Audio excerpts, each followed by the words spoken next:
Lucie est l'heureuse locataire d'un studio tout équipé. 420 € par mois, grand salon, lit double en mezzanine.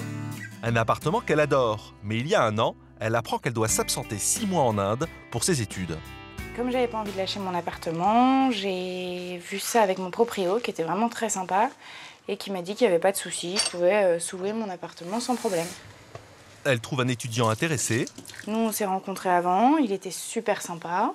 On a convenu de faire 420 € avec les charges comprises pour éviter d'avoir à s'embêter avec les abonnements EDF, etc. Lucie peut donc partir l'esprit tranquille.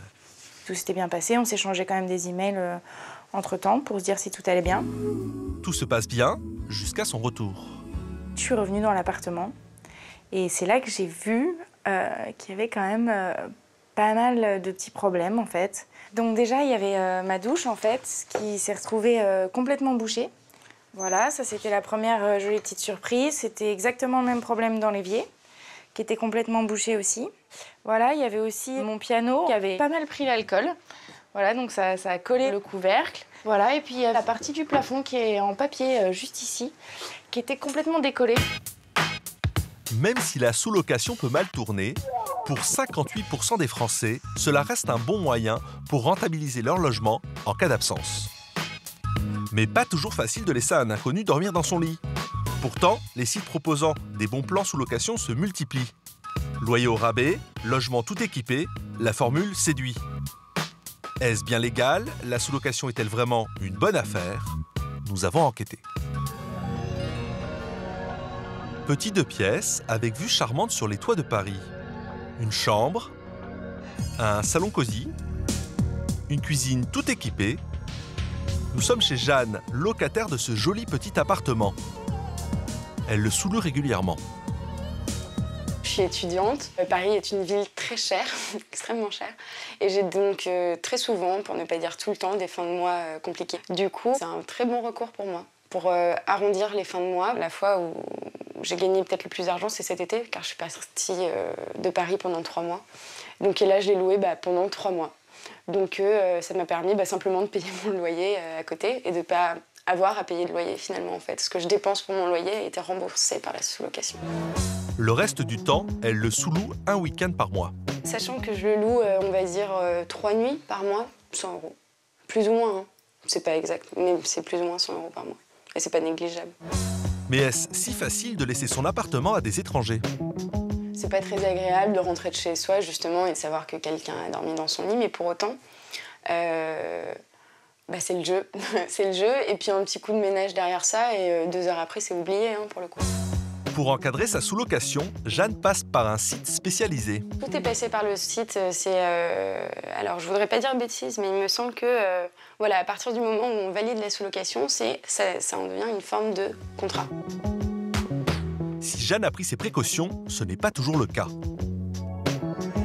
Pour éviter toute complication, Arnaud, étudiant lyonnais, a lancé un site internet qui encadre les sous-locations.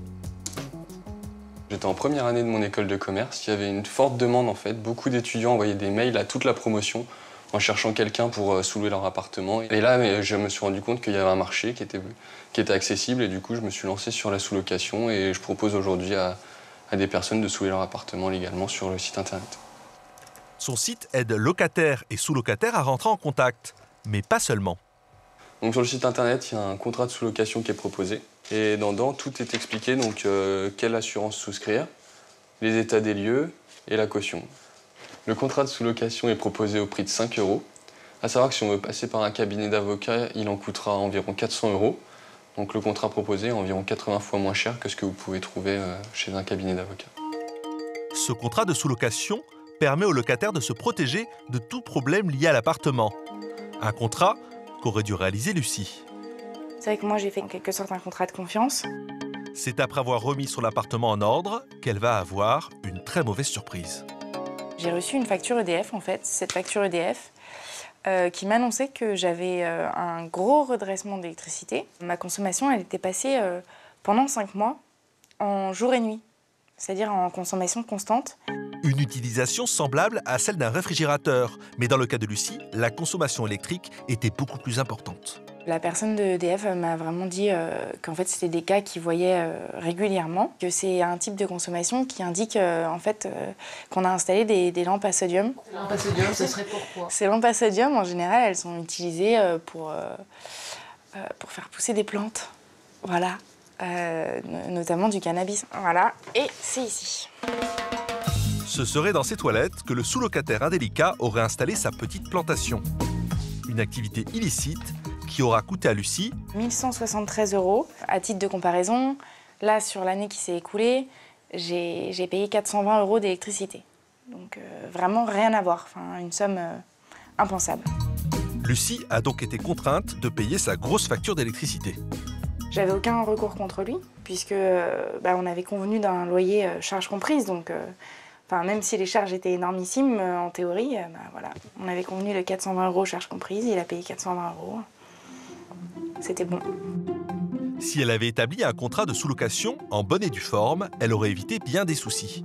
Normalement, dans le contrat, les charges sont suivant la consommation du sous-locataire. Les sites internet, comme ceux d'Arnaud, permettent aux locataires de ne pas avoir de mauvaises surprises. Ce qu'on peut conseiller aux personnes qui souhaitent sous-louer leur logement là, dans les temps à venir, c'est bien évidemment de le faire légalement, donc de demander l'accord écrit du bailleur, ensuite de ne pas sous-louer plus cher qu'il ne loue, de s'assurer grâce à un contrat, de ne pas hésiter à faire visiter l'appartement parce que ça rassure beaucoup les sous-locataires. Le locataire n'est pas imposable sur sa sous-location tant qu'il ne génère pas de profit.